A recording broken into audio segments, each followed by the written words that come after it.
Hello ನಮಸ್ತೆ. ನಾನಿವತ್ತು ಮಕ್ಕಳ ಮತ್ತೊಂದು ರೆಸಿಪಿನ ತಿಳಿಸ್ಕೊಡ್ತಾ ಇದ್ದೀನಿ. ಇದು ತುಂಬಾ ಈಸಿ. ಹಾಗೆ ಮನೆಗಳಲ್ಲಿ ಸರಿಗಳು ಖಾಲಿಯಾಗಿದೆ ಅಂದರೆ ಇದನ್ನು ಇನ್ಸ್ಟೆಂಟಾಗಿ ಮನೇಲೇ ಈಸಿಯಾಗಿ ಮಾಡ್ಕೋಬೋದು. ನಾನಿಲ್ಲಿ ಮೂರು ಇಂಗ್ರೀಡಿಯೆಂಟ್ನ ಯೂಸ್ ಮಾಡಿ ಈ ಸರಿನ ಮಾಡಿಟ್ಕೊಂಡಿರ್ತೀನಿ. ಇದನ್ನು ಅವನಿಗೆ ಮಧ್ಯಾಹ್ನದ ಟೈಮಿಗೆ ಪ್ರಿಫರ್ ಮಾಡ್ತೀನಿ. ಸಮ್ಟೈಮ್ಸ್ ನಾನು ಮಧ್ಯಾಹ್ನ ರೈಸ್ ಮಾಡಿಲ್ಲ ಅಂದರೆ ಈ ಸರಿನ ಮಾಡ್ಕೊಳ್ತೀನಿ.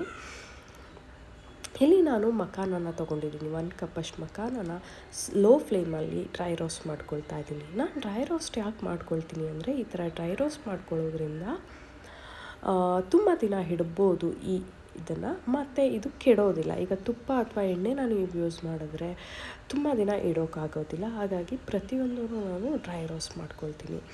ಮಖಾನ ಒಂದು ಕ್ರಿಸ್ಪಿ ಆಗೋ ತನಕ ಡ್ರೈ ರೋಸ್ಟ್ ಮಾಡಿಕೊಂಡು ಎತ್ತಿಟ್ಕೊಳ್ತಾ ಇದ್ದೀನಿ. ಈಗ ಇದಕ್ಕೆ ಓಟ್ಸ್ ಕೂಡ ಹಾಕ್ಕೊಂಡಿದ್ದೀನಿ. ಇಲ್ಲಿ ರೋಲ್ಡ್ ಓಟ್ಸ್ನ ಯೂಸ್ ಮಾಡ್ತಾ ಇದ್ದೀನಿ. ನಾನು ಈ ರೋಲ್ಡ್ ಓಟ್ಸ್ನೂ ಕೂಡ ಡ್ರೈ ರೋಸ್ಟ್ ಮಾಡ್ಕೊಳ್ತಾ ಇದ್ದೀನಿ. ಹಾಗೆ ಪ್ರತಿಯೊಂದೂ ನಾನು ಈಕ್ವಲ್ ಕ್ವಾಂಟಿಟಿನಲ್ಲಿ ತೊಗೊಂಡು ಮಾಡ್ಕೊಳ್ತಾ ಇದ್ದೀನಿ. ಈಗ ಅವಲಕ್ಕಿ ಕೂಡ ನಾವು ಡ್ರೈ ರೋಸ್ಟ್ ಮಾಡ್ಕೊಳ್ಬೇಕು. ಇಲ್ಲಿ ತಿಕ್ಕಾಗಿರೋವಂಥ ಅವಲಕ್ಕಿನೇ ತೊಗೊಂಡಿದ್ದೀನಿ ನಾನು. ಈ ಥರ ಇದನ್ನು ಡ್ರೈ ರೋಸ್ಟ್ ಮಾಡ್ಕೊಳ್ಬೇಕು. ಇದು ಕೂಡ ಒಂದು ಕ್ರಿಸ್ಪಿನೆಸ್ ಬರೋ ತನಕ ನೀವು ಡ್ರೈ ರೋಸ್ಟ್ ಮಾಡ್ಕೊಳ್ಳಿ. ಈಗ ಮೂರನ್ನು ಒಂದು ಮಿಕ್ಸಿ ಜಾರ್ಗೆ ಹಾಕ್ಕೊಂಡು ಮಿಕ್ಸಿ ಮಾಡ್ಕೊಳ್ತಾ ಇದ್ದೀನಿ. ಇದು ನೀವು ಬೇಗನೆ ಖಾಲಿ ಆಗುತ್ತೆ ಎಷ್ಟು ಮಾಡಿಟ್ಕೊಂಡ್ರು, ಯಾಕೆಂದರೆ ಇದು ತಡ್ತಾ ಬರೋಲ್ಲ. ಅಂದರೆ ನಾವು ಯೂಶ್ವಲಿ ಸರಿಗಳನ್ನ 2 ಸ್ಪೂನ್ ಯೂಸ್ ಮಾಡಿದ್ರೆ ಇದನ್ನು 3 ಸ್ಪೂನ್ ಯೂಸ್ ಮಾಡಬೇಕಾಗುತ್ತೆ, ಯಾಕೆಂದರೆ ಆ ಕನ್ಸಿಸ್ಟೆನ್ಸಿ ಬರಲಿಕ್ಕೆ. ಈ ಥರ ಈಗ ಇದು ಪೌಡ್ರಾಗಿದೆ ನೋಡ್ಬೋದು.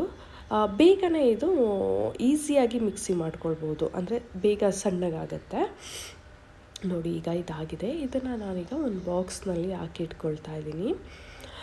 ಈ ಥರ ಬಾಕ್ಸ್ಗೆ ಹಾಕಿ ನಾನು ಸರಿಗಳನ್ನೆಲ್ಲ ಮಾಡಿ ಇಟ್ಕೊಂಡಿರ್ತೀನಿ. ಈಗ ಆಚೆ ಹೋಗಬೇಕಾದ್ರೆ ಅಥವಾ ಯಾವುದೋ ಫಂಕ್ಷನ್ ಇದೆ ಅಂದರೆ ಮಕ್ಕಳಿಗೆ ಹೊರಗಡೆ ಫುಡ್ ಕೊಡೋಕ್ಕಿಂತ ಮನೆ ಫುಡ್ನ ತೊಗೊಂಡೋಗಿ ಅದನ್ನೇ ಕೊಟ್ಟರೆ ಅವ್ರ ಹೆಲ್ತಿಗೆ ತುಂಬಾ ಒಳ್ಳೆಯದು ಅಂತ ನಾನು ಯಾವಾಗಲೂ ಅವನಿಗೆ ಮನೆ ಫುಡ್ನೇ ಕೊಡೋಕ್ಕೆ ಟ್ರೈ ಮಾಡ್ತೀನಿ. ನಾನು ಇಲ್ಲಿ ಹೇಗೆ ಮಾಡೋದು ಅಂತ ಕೂಡ ತೋರಿಸ್ತಾ ಇದ್ದೀನಿ ನೋಡಿ. ಇಲ್ಲಿ 2 ಸ್ಪೂನಷ್ಟು ಮಖಾನ ಪೌಡ್ರನ್ನ ಹಾಕ್ಕೊಳ್ತಾ ಇದ್ದೀನಿ. ಇದ್ರ ಜೊತೆಗೆ 1/2 ಸ್ಪೂನಷ್ಟು ಡ್ರೈ ಫ್ರೂಟ್ಸ್ ಪೌಡರ್ ಕೂಡ ಹಾಕ್ಕೊಳ್ತಾ ಇದ್ದೀನಿ. ಈ ಥರ ಹಾಕ್ಕೊಂಡು ಇದನ್ನು ಈಗ ನೀರಲ್ಲಿ ಮಿಕ್ಸ್ ಮಾಡ್ಕೊಳ್ಬೇಕು, ಯಾವುದೇ ಥರ ಗಂಟಿಲ್ಲದೆ ಇರೋ ಥರ.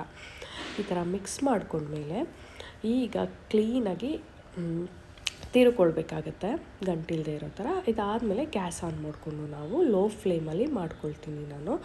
ಆಗ ಚೆನ್ನಾಗಿ ಬೆಂದಿರುತ್ತೆ. ಹಾಗೆ ಒಂದು ಒತ್ತೋದಿಲ್ಲ, ತಳ ಹಿಡಿಯೋದಿಲ್ಲ. ಯಾಕೆಂದರೆ ನಾನು ಯೂಸ್ ಮಾಡ್ತಾರೋ ಸ್ಟೀಲ್ ಪಾತ್ರೆ ಆಗಿರೋದ್ರಿಂದ ಬೇಗ ತಳ ಹಿಡಿಯುತ್ತೆ.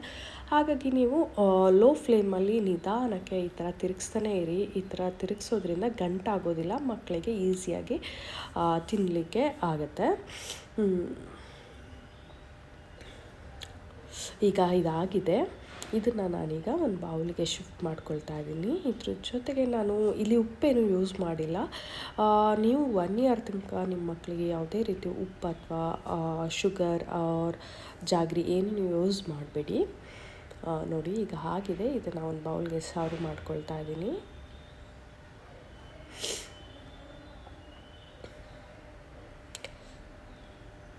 ಸೊ ಇದ್ರ ಜೊತೆಗೆ ಸ್ವಲ್ಪ ತುಪ್ಪ ಹಾಕಿ ಮಗುಗೆ ತಿನ್ನಲಿಕ್ಕೆ ಕೊಡ್ಬೋದು. ಮಕ್ಕಳಿಗೆ ಇದು ತುಂಬಾ ಇಷ್ಟ ಆಗುತ್ತೆ. ಹಾಗೆ ಡೈಜೆಷನ್ ಕೂಡ ಚೆನ್ನಾಗಾಗುತ್ತೆ ಇದು.